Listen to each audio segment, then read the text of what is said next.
Saudações, pessoal. Princípios da microeconomia. Olha, quando a gente fala em princípios da microeconomia, nós estamos falando das pequenas decisões que acontecem na sociedade. Então, nós estamos discutindo a relação de nível de preço entre uma mercadoria, dentro de um contexto de uma indústria, não é? Não estamos falando mais de uma questão, por exemplo, de poupança, de questões de política, etc., que é questões ligadas à macroeconomia.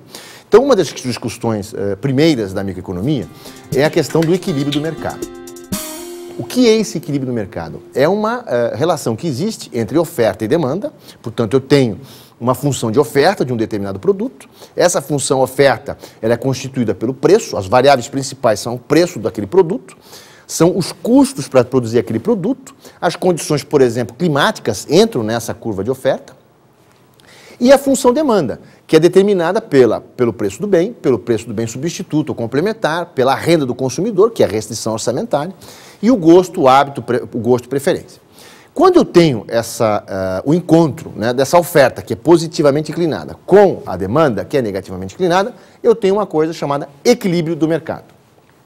Quando eu penso nesse equilíbrio do mercado, eu estou pensando em algo que persiste, né, e tende a não ser perturbado. Ou seja, o equilíbrio, vamos imaginar que o mercado, por exemplo, de combustível está vendendo 1 litro, portanto, quantidade, 1 litro, né, na linha da abscissa, a R$ 2,80 o litro. Preço, então, na ordenada eu tenho 2,80, eu tenho aqui embaixo, lá, 1 litro.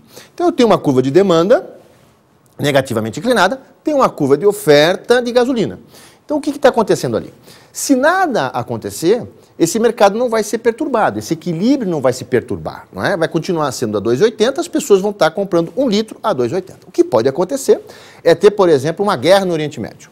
Uma guerra no Oriente Médio vai fazer com que o Brasil é um grande produtor de combustível, portanto, um grande produtor de petróleo e produz combustível, mas também importa combustível.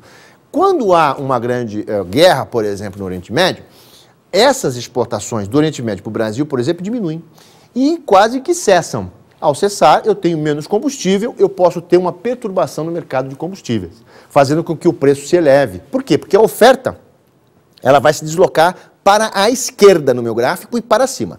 Então, olha só que interessante. Dá uma olhada nesse gráfico que vocês estão vendo ali. Vocês estão vendo, então, um gráfico na ordenada, o preço, na abscissa, a quantidade. Nesse primeiro gráfico, então, determinou as condições de equilíbrio. Vamos imaginar que, então, é o preço da gasolina. 1 litro, eu tenho lá R$ 2,80, R$ 2,70, como vocês imaginarem. Tá? Para fazer uma conta redonda, vamos imaginar R$ 2,00 o litro da gasolina. Explodiu a guerra no Oriente Médio. O Brasil importa combustível, importa petróleo e refina esse petróleo. O que vai acontecer? Eu vou ter menos petróleo para refinar, eu vou ter o resultado final, uma quantidade menor de combustível para ofertar para a população. Então, eu vou ter um deslocamento para cima da minha curva de oferta. Esse deslocamento para cima vai fazer com que o preço se eleve e a quantidade, portanto, demandada vai ser menor, né? Eu tenho menos oferta, eu vou ter menos demanda. Vamos ver agora um segundo gráfico, onde eu vou agora não provocar apenas uma variação de curva, não uma única perturbação, mas eu vou provocar duas perturbações. Eu tenho lá um ponto, vocês vão imaginar, o ponto A, que é a oferta cruzando com a demanda. Vamos imaginar agora, nesse mesmo gráfico, que eu tenho uma expansão da demanda. Veja que a oferta ela mantém-se fixa. Então, expandir a demanda é por qualquer razão, aumento da renda, por exemplo, do consumidor, faz com que haja um deslocamento da demanda.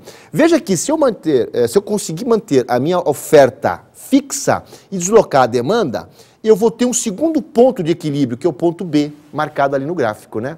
Provocado por essa expansão de demanda. Então, a curva de oferta, né, continua sendo a mesma, a curva SX. O que movimentou foi a curva de demanda para DX'. De DX passou a DX'. Agora vamos provocar um outro movimento. Vamos deslocar a curva de oferta para a direita, expandindo a oferta. Então, eu só estou colocando coisa positiva nesse gráfico, né? A demanda está aumentando e agora a oferta está também aumentando, está se expandindo para a direita. O que está acontecendo? Do ponto B eu passei para o ponto C. Olha que legal. Do ponto A, quando eu expandi a demanda, eu provoquei sem querer um aumento do nível de preço, porque a oferta dado como fixa e aumentando a demanda, mais pessoas com maior nível de renda comprando mais, os produtores vão aumentar o nível de preço. Por quê? Porque há um deslocamento dessa curva. Quando os produtores conseguem baratear os seus custos de produção, eles conseguem ofertar mais com menor preço. É o que acontece. Eu mantenho a minha curva de demanda fixa agora, que é a DX', e desloco a minha curva SX', fazendo que apareça um novo ponto, que é o ponto C. Então, olha só que legal. O ponto C ali, eu estou tendo uma quantidade maior ofertada, uma quantidade maior demandada, a um nível de preço, que é o preço de B, não, é o preço de C mais baixo. Então, veja só, eu saio do ponto A, B e C. Vladimir, eu posso continuar exercitando isso? Pode, eu posso provocar 3, 4, quantos deslocamentos eu quiser, eu posso provocar no meu gráfico ali. Isso dá-se o nome de perturbação do equilíbrio, que tende a persistir até que aconteça alguma coisa. Por exemplo, se reduzir a renda do consumidor, eu vou ter o quê? Um deslocamento da curva de demanda, não mais para a direita, mas para baixo. Eu vou diminuir a quantidade demandada, portanto, a curva total da economia se desloca para a esquerda. Vamos ver um exemplo onde eu tenho duas situações. Eu tenho uma equação da demanda, representado por Q de x igual a 10.000 menos 5P, e eu tenho uma equação da oferta que é igual a 5.000 mais 5P. Como é que eu encontro o equilíbrio, Vladimir? Olha, algebricamente, o equilíbrio é igualdade.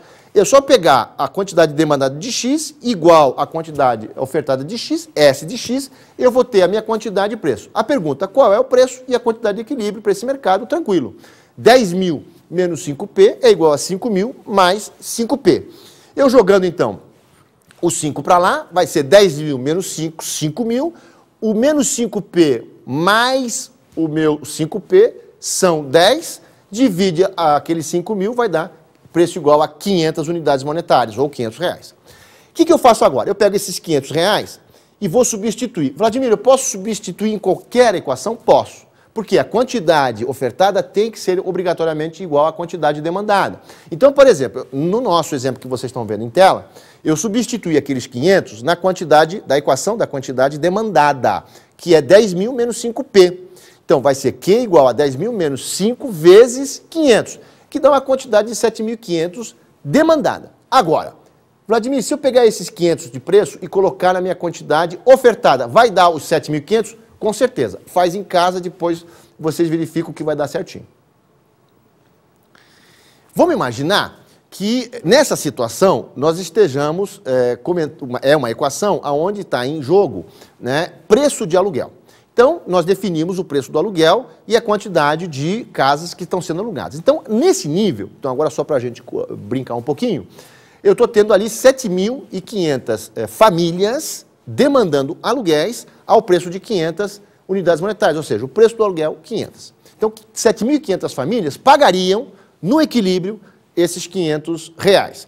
Vamos considerar agora que os proprietários de São Paulo, e vamos pensar que essa equação de oferta de aluguéis e de demanda está no estado de São Paulo, considere agora que os proprietários pretendem aumentar o preço do aluguel para 700. Veja que eu estou pagando 500, vou aumentar para 700.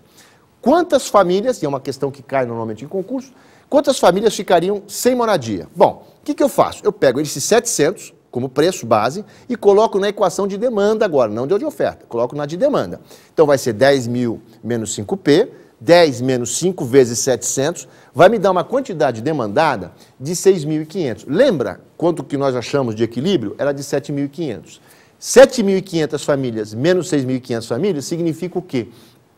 Significa que 1.000 famílias estariam sem moradia àquele nível de preço, porque elas não têm como pagar. O que está acontecendo aí, gente? É o que eu falei anteriormente, né? Nós tínhamos uma curva de oferta, né? Uma curva de oferta positivamente inclinada, uma curva de demanda por aluguéis. Nós tínhamos um preço, né, de 500, nós tínhamos uma quantidade. Quando aumenta o nível de preço e reduz a quantidade, eu estou tendo um deslocamento da oferta para a esquerda. É como se eu dissesse, olha, agora eu vou ter uma quantidade menor a ofertar. Na verdade, não é bem isso, né? O que está acontecendo é o quê? É que com aquele nível de preço, as pessoas não têm como pagar porque tem uma restrição orçamentária. E aí eu tenho o quê? Um deslocamento. Ou seja, eu tenho menos quantidade de aluguéis, portanto, menos família se apropriando, tendo condições de moradia àquele nível de preço.